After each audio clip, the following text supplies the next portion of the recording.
আজ দারুণ স্বাদের একটি রেসিপি তৈরি করে দেখাবো আপনাদের। এটি হলো সুজির কেক পিঠা। মাত্র 1 কাপ সুজি ও হাফ কাপ আটা দিয়ে তৈরি, বানানো একেবারে সহজ এই কেক পিঠা কিভাবে বানায় তো চলুন দেখে নিন। আসসালামু আলাইকুম, আপনারা দেখছেন আইরিন হোম কিচেন। আজকে আমার রেসিপি সুজির কেক পিঠা। এখানে নিয়ে নিচ্ছি তার জন্য একটি বল, আর নিয়ে নিচ্ছি একটি ডিম। আমি একটি ডিম দিয়ে করে দেখাবো।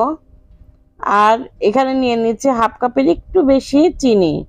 চিনিটা আপনারা বুঝেই দিবেন, খুব বেশি চিনি দেওয়ার দরকার নেই, হাফ কাপের একটু বেশি দিলেই হবে। স্বাদ মতো লবণ, আর দিয়ে দিচ্ছে এখানে ফুড কালার। আপনারা চাইলে এটা স্কিপ করতে পারেন, কিন্তু দিলে ভালো লাগে এই কারণে দিলাম। এখানে আমি দিয়ে দিলাম ভ্যানিলা এসেন্স।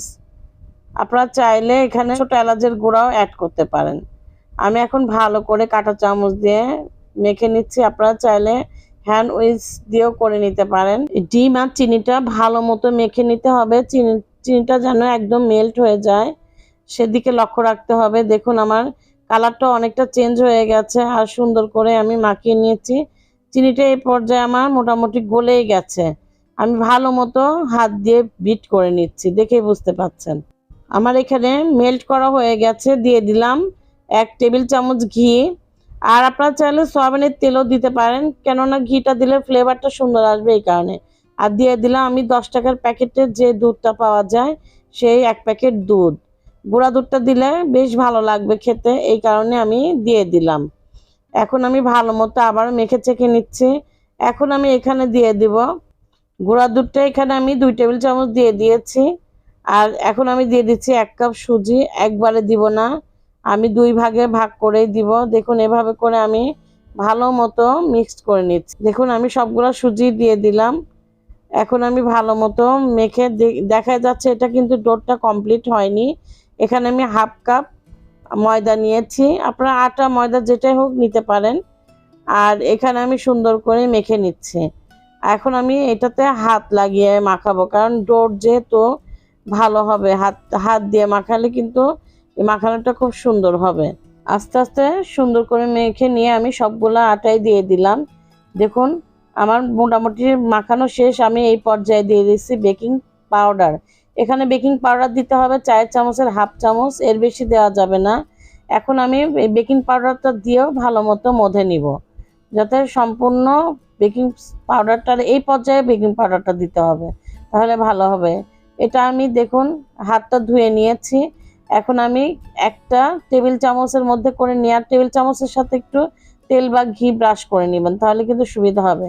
হাতের তালুতে আমি ঘি লাগিয়ে নিয়েছি, আপনারা চাইলে তেল বা ঘি যেটাই হোক দিয়ে নেবেন। দেখুন আমার অলরেডি একটা শেপ দেওয়া হয়ে গেল।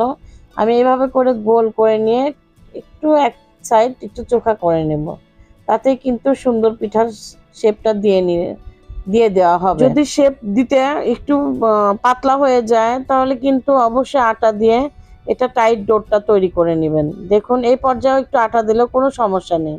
এখন আমার একটু করে এই টেবিল চামচের দেওয়ার কারণে কিন্তু মাপটা যেন এক হয়, তাহলে দেখতে খুব সুন্দর হবে। দেখুন আরেকটা আমি করে নিলাম। এভাবে করে আমি সবগুলা আপনাদের করে দেখাবো। দেখুন কতটা লোভনীয় এবং সুন্দর লাগতেছে। এভাবে করে দেখুন আমার সবগুলো হয়ে গেছে। এখন আমি সরাসরি চলে যাব চুলার কাছে। আবার এক কাজ করতে পারেন, বানানোর সাথে সাথে আপনারা ভেজে নিতে পারেন। যেখানে দাঁড়িয়ে বানাবেন সেখানে একটা একটা করে দিয়ে দিতে পারেন। আমি এইভাবে করে হালকা কুসুম গরম তেলের মধ্যে ছেড়ে দিচ্ছি। আর তেলটা দেখে বুঝতে পারছেন খুব বেশি তেল দেওয়া লাগে না।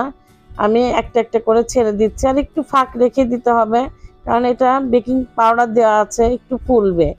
এই কারণে এভাবে করে আমি দিয়ে, আর একবারে এতগুলো দিবেন না, একটু কম করে দিবেন, তাহলে কিন্তু বেশি ভালো হবে। এটা ভাজতে কিন্তু 7 থেকে 8 মিনিট সময় লাগবে, কেননা আমি একদম ধিমা জালে এটা ভেজে নিচ্ছি কালারটা সুন্দর রাখার জন্য। দেখুন আমার ভাজা সম্পূর্ণ শেষ। আমি এখন আপনাদের সার্ভ করে দেখাবো। দেখুন কতটা সুন্দর এবং লোভনীয় লাগতেছে, খেতেও কিন্তু ভারী বেশ মজা। অবশ্যই একবার বাসায় ট্রাই করবেন।